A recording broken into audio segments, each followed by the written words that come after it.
नमस्कार साथियों, मैं अभी सिंह ठाकुर एक बार पुनः आप सभी का स्वागत करता हूं आपके अपने चैनल साइंस कॉमर्स अकेडमी धर्मशाला में। विद्यार्थियों, डेली आपके बीच जो करंट अफेयर की हमने सीरीज चलाई हुई है वो एक बार पुनः आपके बीच उपस्थित होते हुए, जैसे कि आज 20 तारीख, और देखते हैं ऐसी कौन कौन सी महत्वपूर्ण घटनाएं आज दोबारा घटित हुई हैं। चलते हैं आज के पहले प्रश्न की ओर। पहला प्रश्न आपके समक्ष, what is the theme of international human solidarity day 2023? अंतर्राष्ट्रीय मानव एकजुटता दिवस 2023 का विषय क्या है? बच्चों, इसका विषय क्या है? इसके पीछे का आंसर ऑप्शन ए, परिवर्तन की वकालत करना। और आपको मैं बता दूं कि ये अंतर्राष्ट्रीय मानव एकजुटता दिवस कब मनाया जाता है? 20 दिसंबर को मनाया जाता है, आपने नोट करना है। और बच्चों, अगर आपको पता हो, इसी माह की मैंने पिछले लेक्चर, एक दो लेक्चर पहले भी आपको बताया था कि 1 तारीख से लेकर 10 तारीख दिसंबर की जो महत्वपूर्ण घटनाएं हैं, जो जो चीजें हैं, उनके बारे में मैंने आपको बताया। जैसे कि 1 दिसंबर को विश्व एड्स दिवस मनाया जाता है, 4 दिसंबर को नौसेना दिवस मनाया जाता है, 5 दिवस को वर्ल्ड सॉइल डे मनाया जाता है, मृदा दिवस मनाया जाता है, 7 तारीख को भारतीय सशस्त्र बल दिवस मनाया जाता है। तो बच्चों, ये थे आपके लिए पहला प्रश्न। चलते हैं आज के दूसरे प्रश्न की ओर। मैप्स के लिए गूगल द्वारा घोषित आगामी भारत प्रथम नवाचार क्या है? What is the upcoming India first innovation announced by Google for Maps? तो इसका सही answer option B, address descriptor. अगले साल की शुरुआत में कंपनी एड्रेस डिस्क्रिप्टर लॉन्च करेगी, जो उपयोगकर्ताओं को अधिक आसानी से स्थान खोजने में मदद करने वाला है। भारत का पहला नवाचार है। जब उपयोगकर्ता अपना स्थान साझा करने के लिए मैप्स में एक पिन छोड़ेंगे, तो गूगल उन्हें आसपास के क्षेत्र में 5 लैंडमार्क पॉइंट जो है वो प्रदान करेगा। बेहतर विजुअल मैपिंग अनुभव के लिए उपयोगकर्ताओं की बढ़ती अपेक्षाओं को पूरा करने के लिए गूगल एंड्रॉइड से शुरू होकर 15 शहरों में मैप्स में लेंस लॉन्च करेगा। तो ये आपने नोट करनी है। आने वाले समय में काफी जो है वो सहयोग हमें गूगल की तरफ से मिलने वाला है मैप्स में। चलते हैं आज के तीसरे प्रश्न की ओर। दिसंबर 2023 में भारतीय स्टेट बैंक की हालिया उपलब्धि का क्या महत्व है? What is the significance of the recent achievement of State Bank of India in December 2023?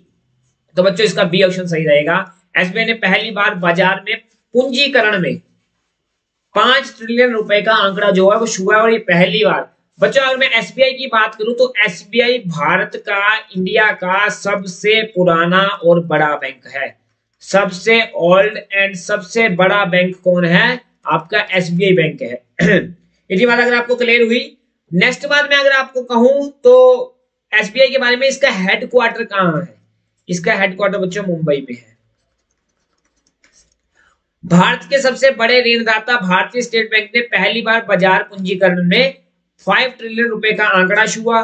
Bank के शेयर बीएसई और एनएसई पर लगभग 3% की बढ़त के साथ कमर्शा 574.65 रुपए और 574.7 रुपए प्रति शेयर की रिकॉर्ड ऊंचाई पर पहुंच गया है। अगर मैं बात करूं कंपनियों की ओवरऑल मार्केट की, तो कैप रैंकिंग में एसबीआई का फिलहाल स्थान सातवां नहीं बच्चों, यहाँ पे कर लेना 8वां स्थान है। 7वां स्थान पिछले साल था। सितंबर 2022 की बात अगर मैं करूं तो सितंबर 2022 में एसबीआई का स्थान 7वां था, लेकिन अब 8वें स्थान पर आ गया है।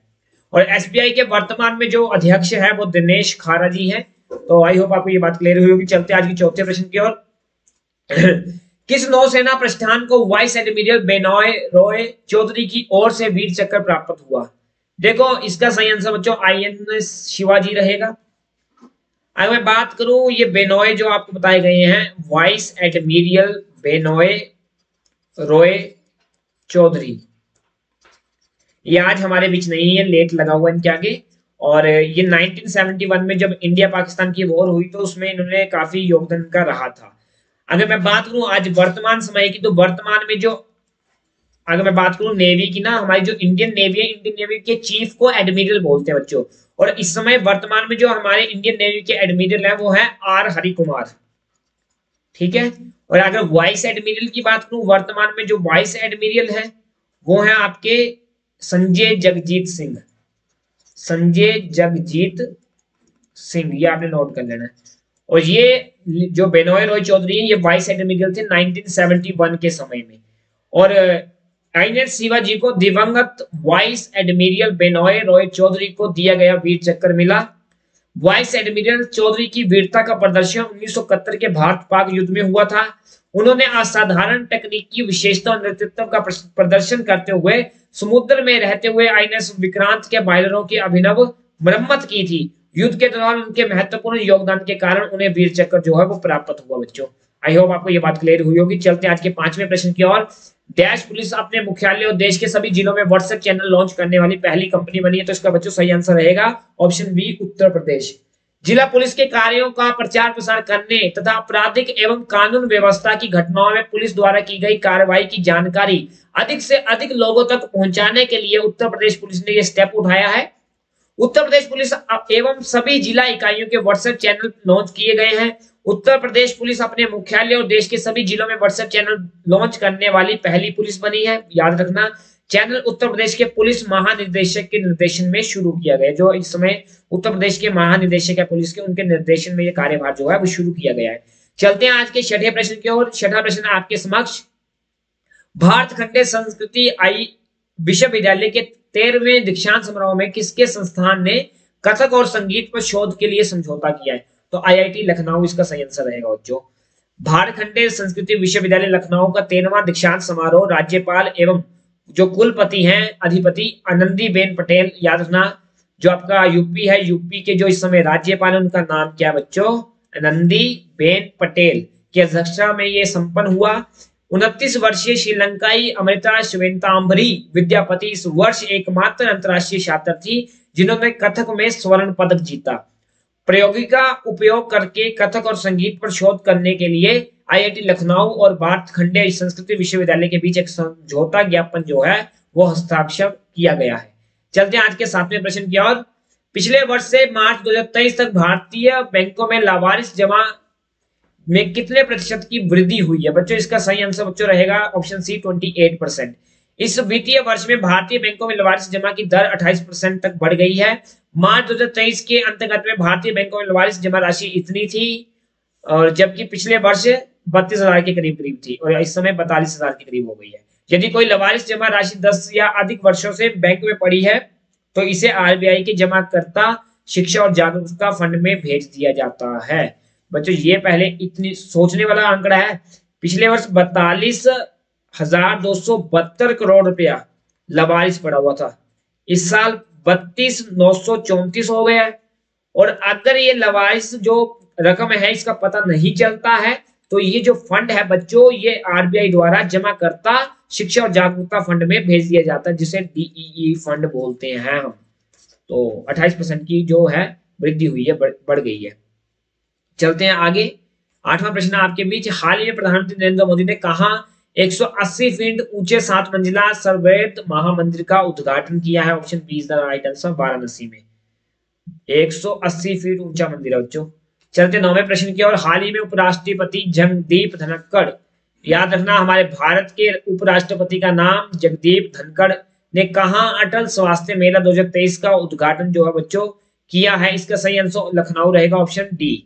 चलते हैं आज के अंतिम प्रश्न की ओर और आज का अंतिम प्रश्न आपके समक्ष। हाल ही में संपन्न खेलो इंडिया पैरा गेम्स 2023 की पदक तालिका में कौन सा राज्य शीर्ष पर रहा? मैंने पहले भी करंट अफेयर की बात की थी 1-2 दिन पहले, तब भी आपको ये तालिका मैंने बताई थी।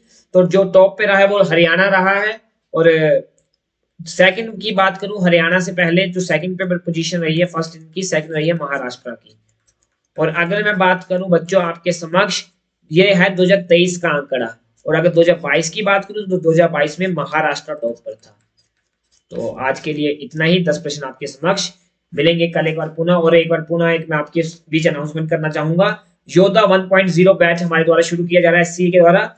इसमें हम जो डेडिकेटेड है only for HP police and patwari, लेकिन आप फिर भी किसी स्टेट और सेंटर टाइप के एग्जाम की तैयारी कर रहे हो तो आपकी तैयारी इस माध्यम से हो सकती है, लेकिन ज्यादा जो डेडिकेट है वो हम कर रहे हैं एचपी पुलिस और पटवारी को।